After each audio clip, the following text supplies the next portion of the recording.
नमस्कार बंधुगण। पवित्र अक्षय तृतीया उपलक्षे आपण मान समस्त को मोर हार्दिक शुभेच्छा एवं शुभकामना। आपण मान समस्त को आज ज्योतिष कार्यक्रम को स्वागत। आज ज्योतिष कार्यक्रमटी कन्या राशि व्यक्ति विशेष मानक पई बहुत गुरुत्वपूर्ण अटे, बहुत ही खास अटे।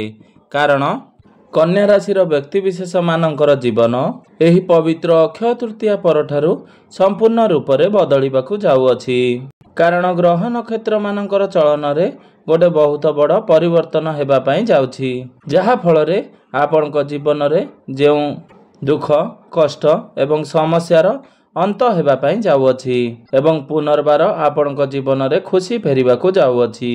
एही पवित्र अक्षय तृतीया रे सूर्यंक समेत तीनोटी प्रमुख ग्रहंकर राशि परिवर्तन हेउअछि, देवगुरु बृहस्पति, राहु एवं केतु, जहा फल रे एहार प्रभाव आपणकर स्वास्थ्य, शिक्षा, प्रेम संपर्क, वैवाहिक जीवन, भाग्य, क्यारियर एवं व्यापार वाणिज्यर स्थिति उपरे निश्चय भावरे पड़िबाकु जाउछि। तेबे एही पवित्र अक्षय तृतीया परे आपणकर जीवन रे केउ सब बड़ परिवर्तन मान हेबो से विषय रे जानिबा पूर्वरु जदि आपण मानकर भी कन्या राशि होई थाए तेबे भिडियोटी को गोटे लाइक करी चैनल टी को सब्सक्राइब कर दियंतु एवं भिडियोटी को स्किप न करी थरे मात्र शेष पर्यंत निश्चिंत देखंतु। आपण माने जदि सच्चा हृदय रे ईश्वर को भक्ति करुथांती, विश्वास करुथांती तेबे भक्ति एवं श्रद्धार सहित कमेंट बॉक्स रे जय श्री जगन्नाथ, जय माँ लक्ष्मी अवश्य लिखि दियंतु। तेबे बंधु माने आसंतु आरंभ करिबा आज रही कार्यक्रम को, जहा कि जन्म राशि एवं चंद्र राशि उपरे संपूर्ण आधारित अटे एवं नवग्रह आपण को केउ प्रकार फल प्रदान करिबारे सक्षम हेबे। शेष रे अशुभत्व प्रदान करुथबा ग्रह मानकर किछि विशेष प्रतिकार मध्य आमे माने वीडियो रे शेष रे जानिबा। तो बंधु माने राशि चक्र 12 गोटी राशि मध्यरु षष्ठ राशि हेउछि कन्या राशि। तेबे कन्या राशि राशिधिपति हेउचंती बुध। तो बंधु माने एही पवित्र अक्षय तृतीया ठारू आपणको कुंडली रे नवग्रहंकर स्थिति किपरि रहिछि सर्वप्रथमे जानिबा। केतु आपणकर प्रथम भाव रे विराजमान रहिबे। बुध, शुक्र, शनि एवं राहु आपणकर सप्तम भाव रे विराजमान रहिबे। देवगुरु बृहस्पति आपणको कुंडली रे नवम भाव रे विराजमान रहिबे एवं मंगल आपणकर एकादश भाव रे विराजमान रहिबे। तो 15 मई को गुरु आपणकर नवम भावरु बाहरी दशम भाव को चलन करिबे। सूर्य आपणकर अष्टम भावरु बाहरी नवम भाव को चलन करिबे। तो 18 मई को केतु आपणकर द्वादश भाव को चलन करिबे। सेही 18 मई को राहु मध्य आपणकर षष्ठ भाव को चलन करिबे। तो बंधु माने सर्वप्रथमे आसंतु जानि नेबा आपणकर स्वास्थ्य किपरि रहिबो एही पवित्र अक्षय तृतीया ठारू। तो बंधु माने कुंडली प्रथम भावटी होइथाय आपणकर स्वास्थ्यर भाव, आपणकर इम्यूनिटी सिस्टम रो भाव। आपणकर प्रथम भावर अधिपति हेउचंती बुध। बुध आपणक कुंडली सप्तम भाव रे विराजमान अछंती। तो बंधु माने आपणकर स्वास्थ्य तो भल रहिबो, किंतु जेहेतु बुधंक सहित शनि एवं राहु विराजमान अछंती तेणु आपणकर चर्म संबंधित किछि रोग देखा देई पारे, जेपरि एलर्जी, इन्फेक्शन भली किछि समस्या देखा देई पारे। तेणु आपण जेउ आडे बाहर को जाउछंती तो आपणकर त्वचा संबंधित टिके सतर्कता अवलंबन करंतु, अर्थात आपण त्वचार प्रति जत्नवान हुअन्तु। एबे आसंतु जानि नेबा आपणकर शिक्षा क्षेत्र किपरि रहिबो एही पवित्र अक्षय तृतीया परठारु। विद्यार्थी मानक पई किपरि रहिबो एही अक्षय तृतीया परर समय। तो बंधु माने कुंडली पंचम भावटी होइथाय आपणकर शिक्षा क्षेत्रर भाव। तो आपणकर पंचम भावर अधिपति होउछंती शनि। शनि आपणक केंद्र रे सप्तम भाव रे विराजमान अछंती।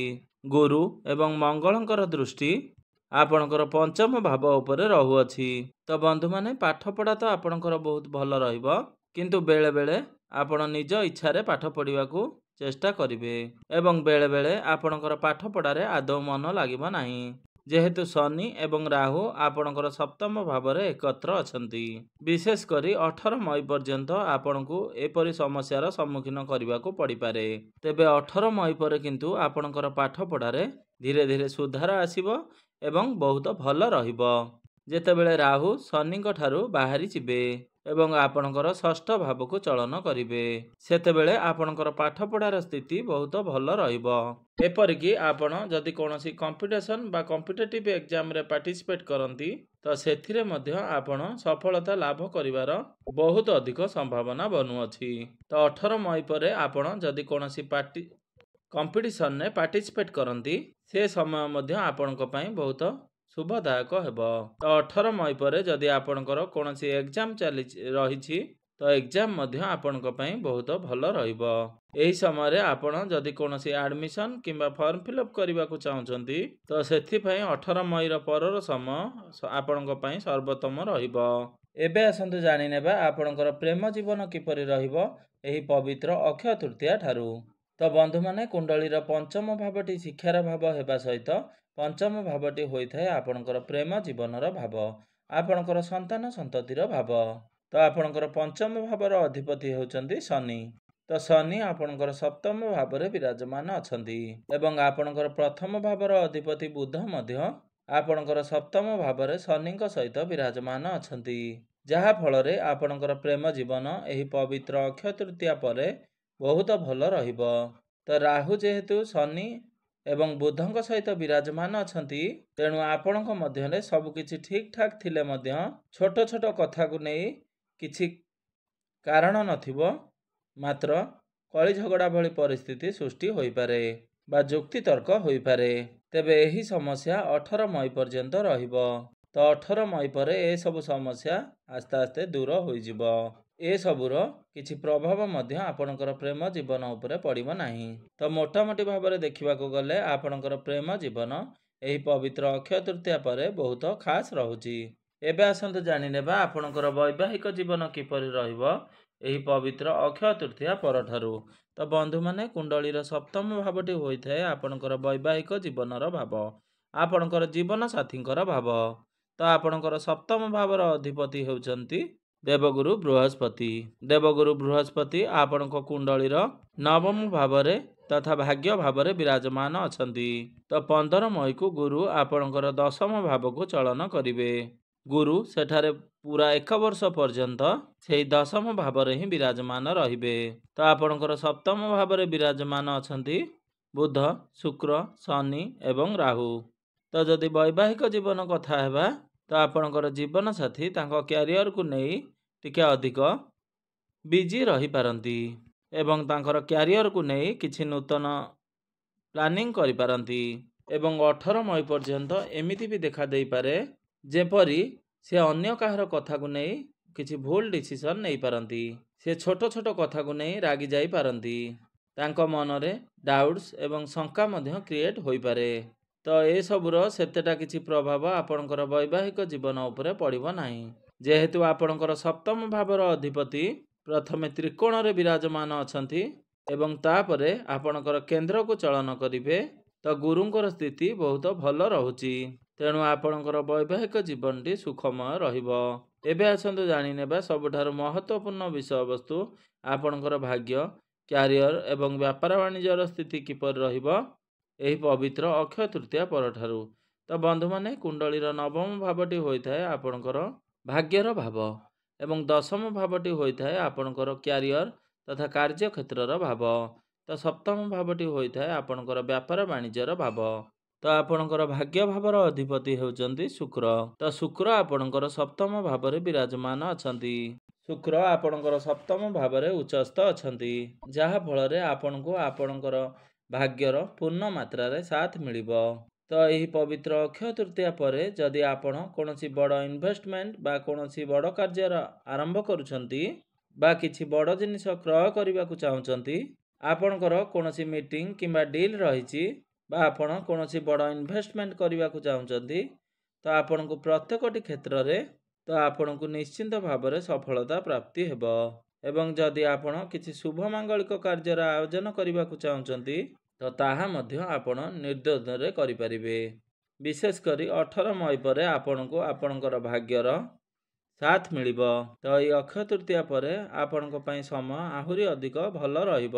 ତ ଏବେ ଆସନ୍ତୁ ଜାଣିନେବା ଆପଣଙ୍କର କ୍ୟାରିୟର କିପରି ରହିବ ଏହି ପବିତ୍ର ଅକ୍ଷୟ ତୃତୀୟା ପରଠାରୁ। ତ ବନ୍ଧୁମାନେ, କୁଣ୍ଡଳୀର ଦଶମ ଭାବଟି ହୋଇଥାଏ ଆପଣଙ୍କର କାର୍ଯ୍ୟକ୍ଷେତ୍ର ତଥା କ୍ୟାରିୟରର ଭାବ। ତ ଆପଣଙ୍କର ଦଶମ ଭାବର ଅଧିପତି ହେଉଛନ୍ତି ବୁଧ। ବୁଧ ଆପଣଙ୍କର ସପ୍ତମ ଭାବରେ ବିରାଜମାନ ଅଛନ୍ତି। ତ 15 ମଇ ପରେ ଆପଣଙ୍କ ମଧ୍ୟରେ ମ୍ୟାଚୁରିଟି ଲେଭେଲ ବହୁତ ଅଧିକ ରହିବ। ଆପଣ ନିଜର କାର୍ଯ୍ୟଗୁଡ଼ିକୁ ବହୁତ ସଚ୍ଚୋଟ ଭାବରେ ସମ୍ପାଦନ କରିପାରିବେ। ଆପଣ ବହୁତ ଅଧିକ ପରିଶ୍ରମୀ ବନିବେ। ତ 15 ମଇ ପରେ ଗୁରୁ ଆପଣଙ୍କର ଦଶମ ଭାବରେ ଗୋଚର କରିବେ। ତ ଗୁରୁ ହେଉଛନ୍ତି ଆପଣଙ୍କର ଚତୁର୍ଥ ଭାବର ଅଧିପତି ଏବଂ ସମସ୍ତ ଭୌତିକ ସୁଖର ଅଧିପତି। ତ 15 ମଇ ପରେ ଆପଣଙ୍କର ମ୍ୟାନେଜମେଣ୍ଟ ସ୍କିଲ୍ସ ବଢ଼ିବ, ଆପଣଙ୍କର ଜ୍ଞାନ ବଢ଼ିବ। ଏହା ବ୍ୟତୀତ ଯଦି ଆପଣଙ୍କ ପାଖରେ କୌଣସି ଚାକିରି ନାହିଁ ବା କାମକାର୍ଯ୍ୟ ନାହିଁ, ତ ଆପଣଙ୍କୁ ଚାକିରି ପ୍ରାପ୍ତ ହେବାର ବହୁତ ଅଧିକ ସମ୍ଭାବନା ବନିବ। ତ ଆପଣ ଚାକିରି ପାଇଁ ଚେଷ୍ଟା ଜାରି ରଖନ୍ତୁ। ଏହା ବ୍ୟତୀତ 18 ମଇକୁ ରାହୁ ଯେତେବେଳେ ଆପଣଙ୍କର ଷଷ୍ଠ ଭାବକୁ ଚଳନ କରିବେ, ତ ଆପଣଙ୍କୁ ରାହୁ ଚାଲାକ ଏବଂ ଚତୁର ବନାଇବେ। ଆପଣଙ୍କର ମାଇଣ୍ଡ ସାର୍ପ ହେବ, ଆପଣଙ୍କର କନଫିଡେନ୍ସ ଲେଭେଲ ବଢ଼ିବ। ଆପଣଙ୍କୁ କୌଣସି MNC କମ୍ପାନୀରୁ ଜବ୍ ଅଫର ଆସିପାରେ। ଆପଣଙ୍କୁ ବୈଦେଶିକ ଗତିବିଧିରେ ଲାଭ ପ୍ରାପ୍ତି ହେବ ଏବଂ ଆପଣ ଦୂର ଯାତ୍ରା ମଧ୍ୟ କରିପାରନ୍ତି। ତ ମୋଟାମୋଟି ଭାବରେ ଦେଖିବାକୁ ଗଲେ ଏହି ଅକ୍ଷୟ ତୃତୀୟା ପରେ ଆପଣଙ୍କର କାର୍ଯ୍ୟକ୍ଷେତ୍ର ବହୁତ ଅଧିକ ଭଲ ରହିବ। ତ ଆପଣଙ୍କୁ ଆପଣଙ୍କର କ୍ୟାରିୟରରେ ବହୁତ ଅଧିକ ସଫଳତା ପ୍ରାପ୍ତି ହେବ। ଆପଣ ଆପଣଙ୍କର କ୍ୟାରିୟରକୁ ନେଇ ବହୁତ ଖୁସି ରହିବେ। ଏବଂ ବ୍ୟାପାର ବାଣିଜ୍ୟର କଥା ହେବା ଯଦି, ତ ବୁଧ ଆପଣଙ୍କର ସପ୍ତମ ଭାବରେ ବିରାଜମାନ ଅଛନ୍ତି। ତ ଆପଣ ଗୋଟିଏ ବିଶେଷ କଥାର ଧ୍ୟାନ ରଖିବେ ଯେ ଆପଣଙ୍କର ସହଯୋଗୀ ବା ସହକର୍ମୀଙ୍କ ମାନଙ୍କ ପ୍ରତି କୌଣସି ପ୍ରକାର କଳି ଝଗଡ଼ା ବା ଯୁକ୍ତିତର୍କ ଯେପରି ନ ହୁଏ, ସେଥିପ୍ରତି ଆପଣ ବିଶେଷ ଧ୍ୟାନ ରଖିବେ। ଆପଣ ତରବର ହୋଇ ଯେପରି କୌଣସି ଡିସିସନ୍ ନ ନେଇ ପାରନ୍ତି। ଆପଣଙ୍କୁ ଆପଣଙ୍କର ବ୍ୟାପାରରେ ଧୈର୍ଯ୍ୟ ରଖିବାର ଅଛି। ବ୍ୟାପାରରେ ଆପଣ ଭିନ୍ନ ଭିନ୍ନ ଲୋକମାନଙ୍କ ସହିତ ଡିଲ୍ ମଧ୍ୟ କରିପାରନ୍ତି। ଆପଣଙ୍କ ଉପରେ କାର୍ଯ୍ୟଭାର ବଢ଼ିପାରେ ଏବଂ ବ୍ୟାପାରକୁ ନେଇ ଆପଣ ବହୁତ ଅଧିକ ଟ୍ରାଭେଲ କରିପାରନ୍ତି। ତେବେ ବ୍ୟାପାରରେ ଆପଣଙ୍କର ଖର୍ଚ୍ଚ ମଧ୍ୟ ବଢ଼ିବ, କିନ୍ତୁ ଖର୍ଚ୍ଚ ହିସାବରେ ଲାଭ ମଧ୍ୟ ଆପଣଙ୍କର ହେବ। ତ ବନ୍ଧୁମାନେ, ଏବେ ଆସନ୍ତୁ ଜାଣିନେବା କିଛି ବିଶେଷ ପ୍ରତିକାର ବିଷୟରେ। ଯେଉଁ ପ୍ରତିକାର ଗୁଡ଼ିକ କରିବା ଦ୍ୱାରା ଯେଉଁ ଅଶୁଭତ୍ୱ ଗୁଡ଼ିକ ରହୁଛି ସେଗୁଡ଼ିକ ଖଣ୍ଡନ ହୋଇ ଆପଣଙ୍କୁ ଶୁଭ ଫଳ ପ୍ରାପ୍ତି ହେବ ଏବଂ ଆପଣଙ୍କର ଭାଗ୍ୟରେ ଉନ୍ନତି ହେବ। ପ୍ରତ୍ୟେକ ଦିନ ଆପଣ ବୁଧଙ୍କର ବୀଜ ମନ୍ତ୍ରର ଜପ 108 ଥର ନିଶ୍ଚୟ କରନ୍ତୁ ଏବଂ ପ୍ରତ୍ୟେକ ଦିନ ହନୁମାନ ଚାଳିଶାର ପାଠ ଅବଶ୍ୟ କରନ୍ତୁ ଏବଂ ପ୍ରତ୍ୟେକ ଦିନ ଉଦିତ ସୂର୍ଯ୍ୟଙ୍କୁ ତମ୍ବା ପାତ୍ରରେ ଜଳାର୍ଘ୍ୟ ଅର୍ପଣ କରନ୍ତୁ ଏବଂ ପ୍ରତ୍ୟେକ ଦିନ ଆପଣ 108 ଥର ଗାୟତ୍ରୀ ମନ୍ତ୍ର ଜପ। ତ ବନ୍ଧୁମାନେ, ଆପଣମାନଙ୍କର ଜୀବନ ମଙ୍ଗଳମୟ ହେଉ, ଏହା ହିଁ ଈଶ୍ୱରଙ୍କ ନିକଟରେ ମୋର ଏତିକି ପ୍ରାର୍ଥନା। ଧନ୍ୟବାଦ।